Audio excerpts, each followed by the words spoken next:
जय श्री कृष्णा। आप सबका वैदिक प्रेडिक्ट में स्वागत है।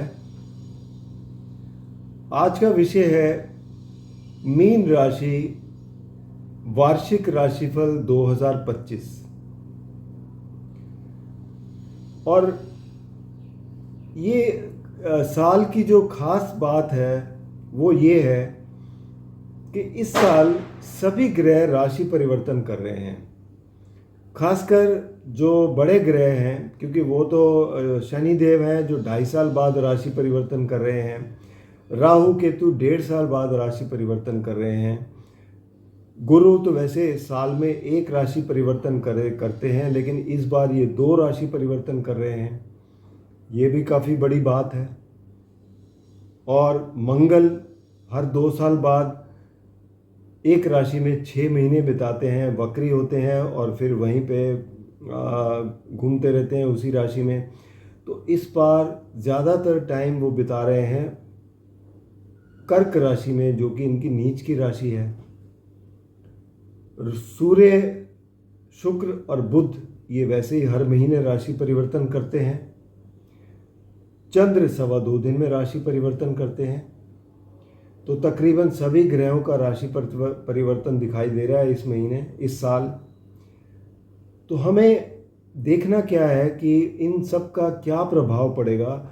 और एक सबसे बड़ी बात और है कि वो ये कि 6 ग्रहों का योग पड़ रहा है आपकी राशि पर, मीन राशि पर। इसका क्या प्रभाव पड़ेगा, इस पर भी चर्चा करेंगे।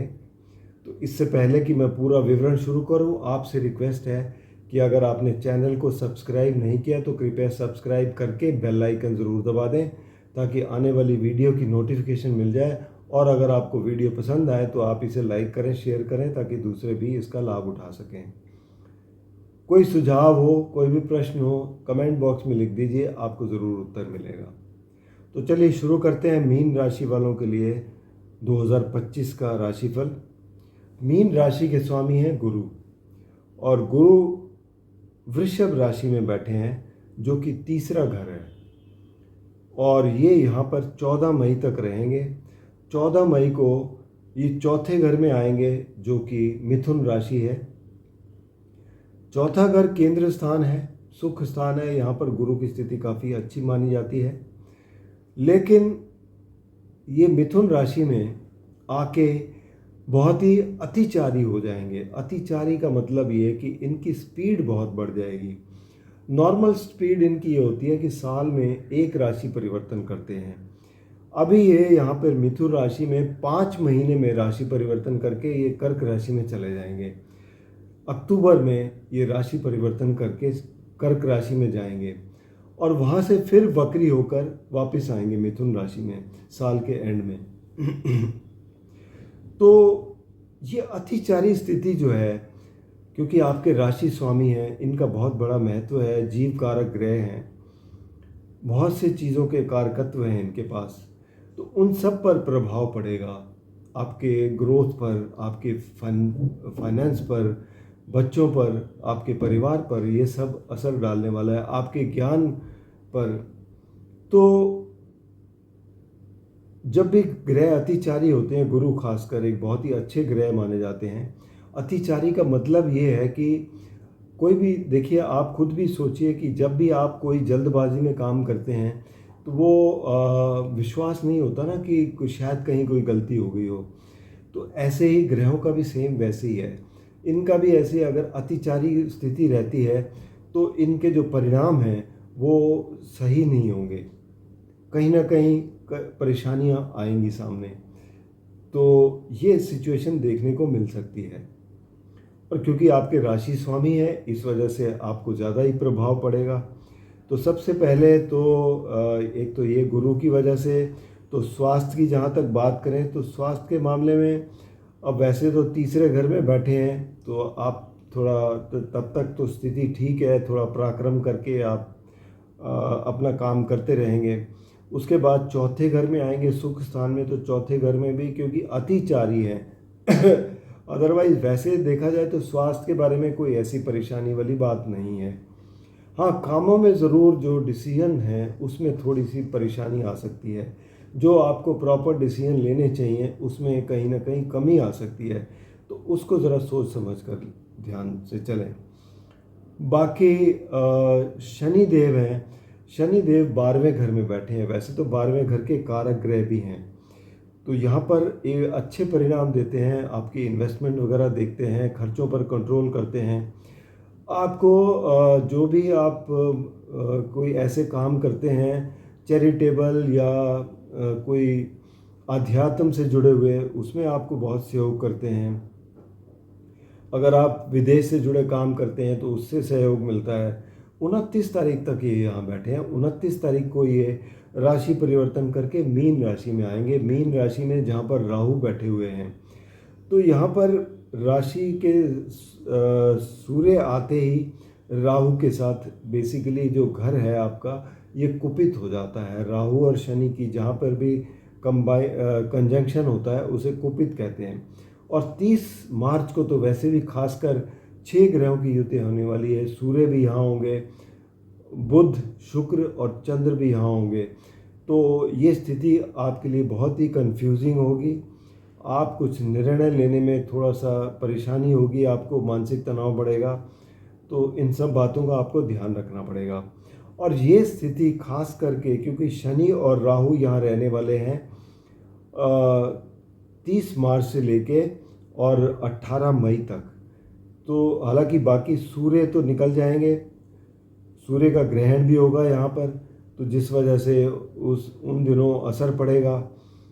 और शनि और राहु की युति भी जो है वो आपको हमेशा कंफ्यूज रखेगी, आपको निर्णय लेने में बहुत तकलीफ़ होगी और कई परेशानियां, मानसिक तनाव दे सकते हैं।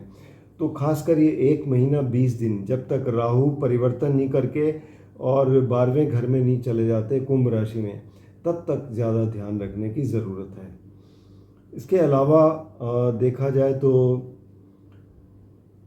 राहु का 18 मई को राशि परिवर्तन होगा और केतु 7वें भाव से 6ठे घर में आएंगे। तो ये राहु और केतु का जो राशि परिवर्तन है ये देखा जाए तो अच्छा ही है, क्योंकि राहु कुंभ राशि में काफ़ी अच्छे परिणाम देते हैं और केतु भी 6ठे घर में आपको बहुत अच्छे परिणाम देंगे। तो ओवरऑल स्थिति यहाँ पर ठीक है। इसके अलावा अब बात करेंगे मंगल ग्रह की। मंगल 5वें घर में बैठे हैं और नीच राशि में हैं। अब नीच राशि में जब मंगल बैठे होते हैं तो आप कोई भी काम करते हैं तो इमोशनल होके करते हैं। अगर आप कोई क्रिएटिव काम करते हैं, कोई एक्टिंग लाइन में है या कोई ड्रामा या ऐसी चीज़ में है, तो वहाँ अगर आपके इमोशंस जुड़ जाते हैं तो ये आपके लिए बहुत अच्छी पॉजिटिव स्थिति बन जाती है। अदरवाइज़ क्या होता है, अगर आप किसी अपने एजुकेशन में कोई ना कोई या किसी से डीलिंग में इमोशनल हो जाते हैं तो वो आपको परेशानी करते हैं। तो इन सब चीज़ों का आपको ध्यान रखना पड़ेगा। और ख़ासकर अब बात करें आपके पार्टनरशिप की, तो पार्टनरशिप के घर में ये बुध स्वामी हैं और यहाँ केतु बैठे हुए हैं 18 मई तक। बुध की स्थिति देखा जाए तो बुध बैठे हुए हैं आपके स्टार्ट में तो वृश्चिक राशि में बैठे हैं, 9वें भाव में अच्छी स्थिति में हैं। लेकिन जैसे जैसे बुध ज़्यादातर अच्छे ही परिणाम देते हैं, सिवाय मीन राशि के जब ये नीच की राशि में होते हैं, जबकि आपकी अपनी राशि है, तो यहाँ पर थोड़ा सा परेशानी देंगे आपको। उसके अलावा बाकी ठीक रहेगा, पार्टनरशिप वगैरह ठीक ठाक चलेगी। भाग्य स्थान के स्वामी मंगल है और मंगल नीच के बैठे हुए हैं, तो इसका मतलब ये हुआ, हालांकि बैठे त्रिकोण भाव में हैं, अच्छे बैठे हुए हैं, तो बस यही है कि थोड़ा बहुत आपको परेशानी हो सकती है। इमोशनल होके कोई काम ना करें। जो अगर आपको कोई भी का डिसीजन लेने हैं तो उसमें आपको बहुत ही मजबूती से डिसीजन लेने हैं। काम जो है वो बहुत ही मजबूती से करना होता है, उसमें इमोशंस की कोई जगह नहीं होती। तो इन सब चीज़ों का ध्यान रखें। बाकी कैरियर का भाव है, व्यवसाय का भाव है, तो यहाँ के स्वामी हैं गुरु। और गुरु की स्थिति जैसे मैंने बताया कि 14 मई तक तो ठीक है। उसके बाद ये 4थे घर में आएंगे। 4थे घर में भी ओवरऑल क्योंकि केंद्र स्थान है तो ठीक रहेगी, लेकिन अतिचारी हो जाएंगे। अतिचारी ग्रह जो है आपको निर्णय लेने में थोड़ी परेशानी दे सकते हैं, तो इस चीज़ का ज़रूर आप ध्यान रखिए। कोई भी इम्पॉर्टेंट डिसीजन लेते हैं तो किसी की सलाह ले लीजिए, अपने सीनियर्स की या आपके जो कोई गुरु हों उनसे सलाह ले लीजिए, ताकि आपके लिए जो परेशानियां ना हों। तो इन सब चीज़ों का अगर ध्यान रखेंगे तो आपके लिए स्थिति काफ़ी अच्छी रहेगी। आय भाव की बात करें तो आय भाव के स्वामी शनि हैं, शनि देव 12वें घर में बैठे हैं। आय तो आती है ठीक है, लेकिन खर्चों पर भी नियंत्रण कर रहे हैं। ये सिचुएशन बनी हुई है, लेकिन शनि देव की स्थिति जो है वो 1.5 महीना यहाँ उतनी अच्छी नहीं रहेगी, क्योंकि शनि और राहु इकट्ठे होंगे मीन राशि में। तो यहाँ आपके लिए थोड़ी परेशानी हो सकती है, आय में भी कमी हो सकती है, खर्चे हो सकते हैं, उस सब चीज़ों का आपको ध्यान रखना पड़ेगा। तो ओवरऑल मीन राशि वालों के लिए मिले जुले परिणाम हैं। तो आप जहाँ ध्यान रखने की बात कही गई है वहाँ सतर्कता रखें और फोकस करके चलते हैं तो कोई परेशानियाँ ज़्यादा नहीं होती। तो बस फोकस करके चलिए और आपके लिए साल यही कहूँगा कि आपके लिए शुभ हो, मंगलमय हो। और व्यक्तिगत रूप में कोई भी समस्या है तो आप नीचे दिए नंबर पर संपर्क करें या फिर वैदिकप्रेडिक्ट.com पर लॉगिन करके अपनी कुंडली का विश्लेषण करवा सकते हैं। उपाय के तौर पर मीन राशि वाले खासकर आप अगर लक्ष्मी नारायण भगवान की पूजा करते हैं तो आपके लिए काफ़ी अच्छा रहेगा। हर बृहस्पतिवार को आप पीली चीज़ों का दान करें। इवन मतलब आप केले बांट दें, अगर गरीब लोगों को जिनको ज़रूरतमंद हैं कहीं भी केले वगैरह बांट दें, पीली दाल बांट दें, तो ये आपके लिए काफ़ी अच्छा वो रहता है और आपको इससे काफ़ी सहायता मिलती है। धन्यवाद।